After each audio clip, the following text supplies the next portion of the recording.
do things in the kitchen before Hadji wakes up because his room is right behind this wall. So I try to be as quiet as possible to let him sleep, but it's 9 o'clock and he hasn't woken up yet and I need to get started on some things. So last night we did some prep for beef jerky, and so I'll show you those videos so you know how to prep it, and then we let it sit overnight, and we're gonna put it on the dehydrator this morning and see how long it takes. So the first step in the process is finding the right roast. This is our freezer full of beef and the pig that we also got this summer. So I ended up searching around until I found a bottom round roast. And then once it was half de-thawed, I started to cut off the fat of the top and bottom part of the roast. This process took about 20 minutes total. As you can see, I'm about halfway through cutting the roast. The whole process of cutting it probably took me about 20 minutes. The first few pieces that I cut were definitely smaller and more thawed, so it was a little bit more difficult to start. But then once I got to the wider part of the roast, it was easier because it was more frozen. And those were longer, thicker pieces. It's really up to you if you want thinner pieces or thicker pieces. There's no wrong way to do it. The thicker pieces would hold more flavor, but they would also take longer to dehydrate. So probably closer to 4 to 6 hours, whereas the smaller, thinner pieces took about 2.5 to 3 hours. And those were the ones that we actually taste tested as we were checking the dehydrator, which I'll show you in a little bit. But it's definitely up to you, whatever your preference is and how you like your jerky. That's how you can make it. It's the beauty of being in control in your kitchen and being creative, trying new things. So I would definitely recommend be prepared to just try a few different slices. Maybe you cut some thinner and some thicker, and that way you know for next time what you prefer. The thinner pieces just don't hold as much flavor, so that's why we prefer the thicker, longer pieces.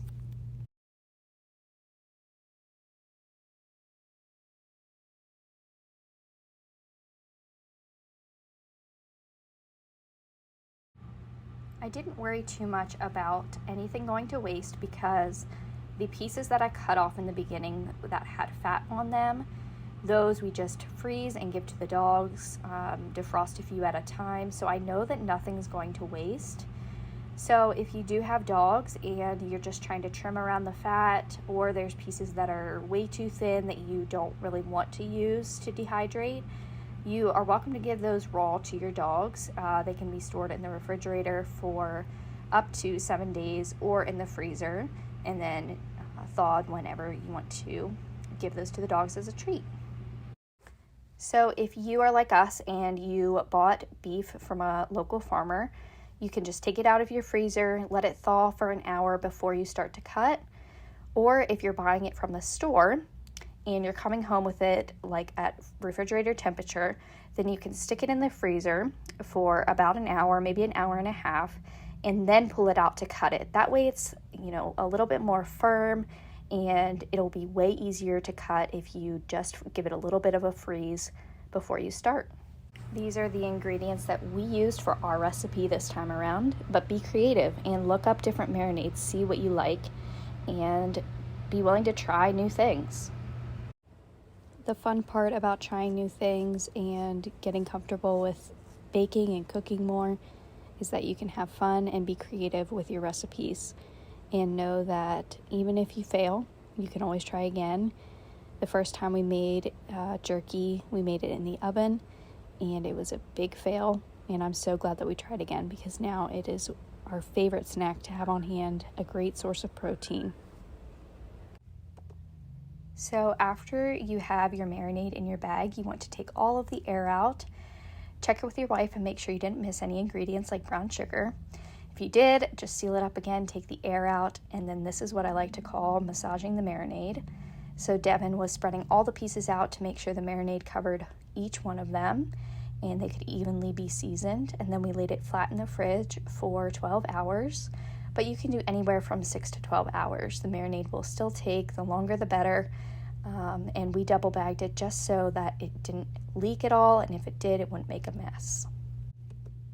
I made sure to lay the pieces evenly on the dehydrator trays and that nothing was overlapping. I did put some spray on the dehydrator trays just to make it easier to get the pieces off, but that wouldn't be completely necessary, I guess. I think it made it a little bit easier. So I didn't want anything to overlap, and the smaller pieces I tend to put on the top since those will cook faster, and those we can use to taste test as we're checking the dehydrator. So I followed the temperature guide on my dehydrator, and if you have a dehydrator you want to follow that too. Mine goes up to the highest temperature when it's making jerky, and then we plan to check it about every hour. We start to taste test after 2 hours. You'll notice in this video it was a little brown, but still pretty red. And then when we checked it again, it was definitely darker and starting to get thinner. And then our last check, you'll notice we already ate some off the top rack just to taste test, and things look good. So this was about 4 hours. Then we store it in a Ziploc bag and enjoy. It was so fun to make a healthy, protein-filled snack today in the kitchen, and just know that your body is reaping the benefits of all the hard work and time that you put into a recipe like this. It's great to have these protein-filled snacks on hand that are just easy to grab and will help you avoid maybe cravings or unhealthier snacks that you have in your home. So definitely worth trying. I highly recommend it. If you have any questions, just let me know. There was, like I said in the video, there was a time where we made jerky our very first time, and it was pretty bad.